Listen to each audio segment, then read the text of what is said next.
Voici l'histoire, la grande évasion. Imagine un instant, tu as fait une bêtise. Pas une petite bêtise, une vraie grosse bêtise. La chose que justement on t'avait interdite de faire. Allez oust dans ta chambre et privé de dessert. Te voilà tout penaud. Tu tournes en rond, tu bougonnes, tu es de mauvaise humeur. Tout à coup, incroyable, les murs se resserrent sur toi. Des barreaux poussent devant les fenêtres, des tapisseries se décollent pour faire place à de vieilles murailles. La pièce s'assombrit et tu vois sous le lit des points rouges qui te regardent fixement. Des rats. Non, tu ne rêves pas. Ta chambre s'est transformée en cachot, un vrai cachot humide, bien sale et bien sinistre. Maintenant, quelle est la première chose qui te vient en tête? J'imagine que tu rêves de t'évader. On est d'accord. Plusieurs solutions s'offrent à toi.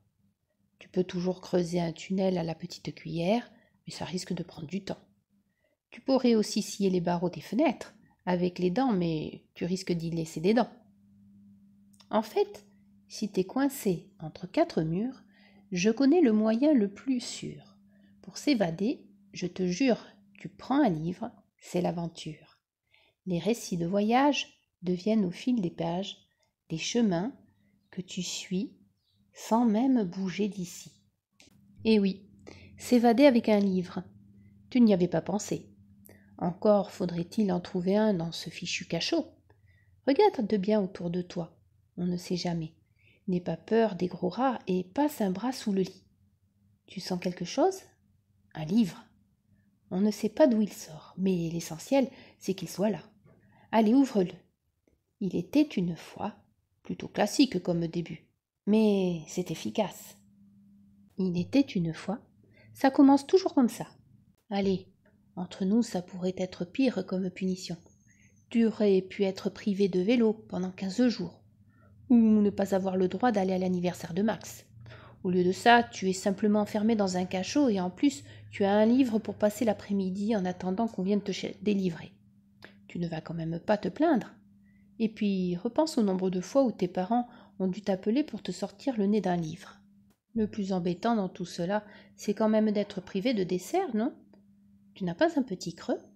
Tu pourrais peut-être essayer de goûter à ce livre. On dit bien dévorer un livre, non? Voyons un peu le menu.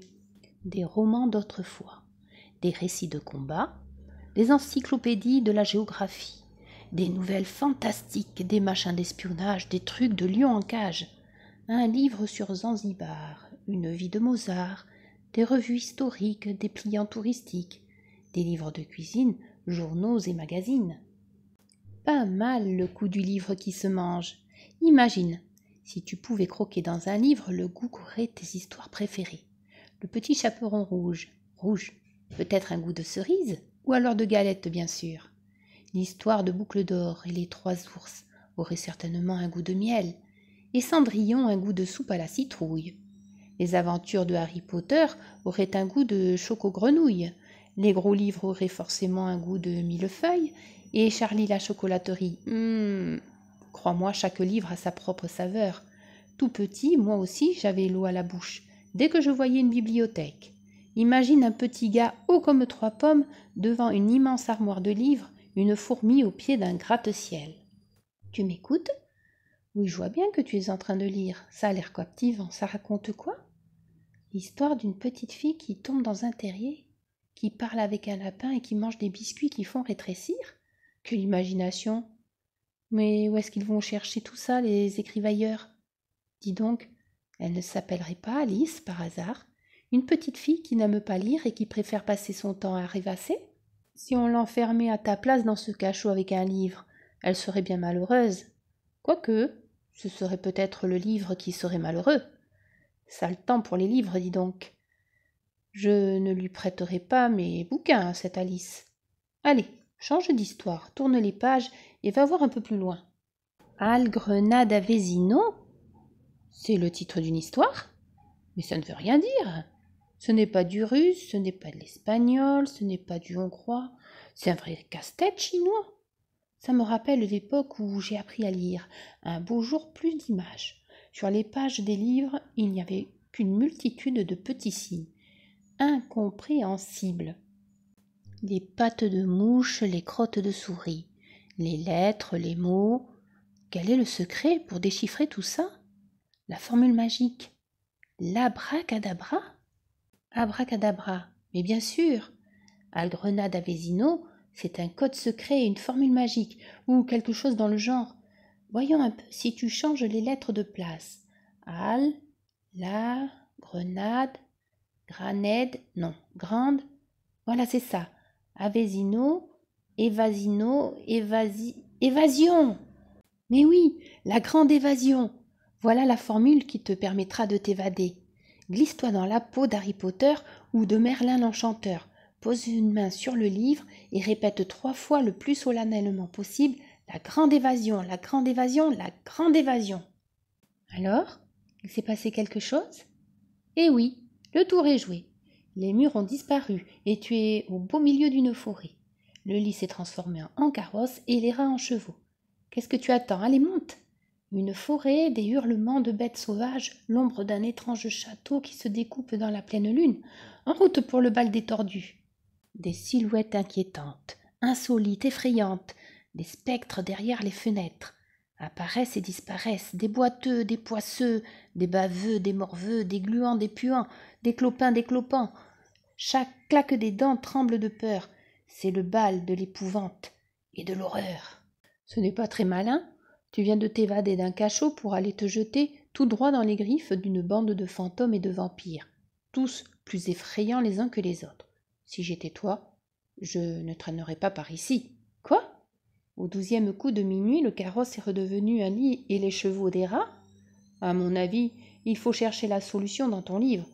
Va voir la table des matières et regarde les titres des chapitres. Prisonnier dans le château maudit, page 247. Ça me paraît bien correspondre à la situation. Il y a un plan, tout va bien. Te voilà tiré d'affaire. Tu sais lire un plan au moins? Parfait. Comme quoi, apprendre à lire, ça ne sert pas qu'à dévorer des histoires. Ça sert au restaurant, la carte ouverte en grand, à voir que dans le menu, il y a du filet de merlu. Ça sert dans la cuisine à ne pas mélanger un paquet de farine et la poudre à laver. Ça sert dans une gare, sur le quai de départ, les bagages à la main, à trouver le bon train. Quand tu as acheté un truc tout démonté, tu lis sur la notice comment mettre les vis. Retour à la case départ. Te voilà revenu dans ta chambre. C'est tout simplement parce que tu as refermé le livre. Je te l'ai bien dit tout à l'heure, les récits de voyage deviennent au fil des pages des chemins que tu suis sans même bouger d'ici. En fait, tu n'as jamais quitté ta chambre, mais tu étais tellement plongé dans cette histoire de château maudit que c'est comme si tu y étais. La bonne nouvelle, c'est que tu sais maintenant comment faire pour t'évader.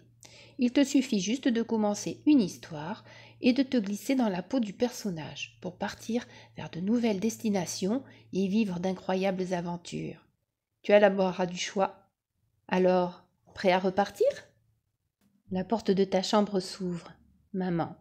Allez, la punition est levée. Viens goûter. Toi. Attends, je finis la page. Je suis le capitaine Nemo, 20 000 lieues sous les mers. J'ai pas peur de l'eau. Je suis le capitaine Fracasse. Je manie l'épée avec audace. Cœur de récré, pain et chocolat, on m'appelle le petit Nicolas. Quelques flèches et un carquois, je suis l'intrépide Robin des Bois. Je suis le capitaine Haddock, la barre à bâbord, 1000 millions de 1000 sabords. Cette histoire est maintenant terminée.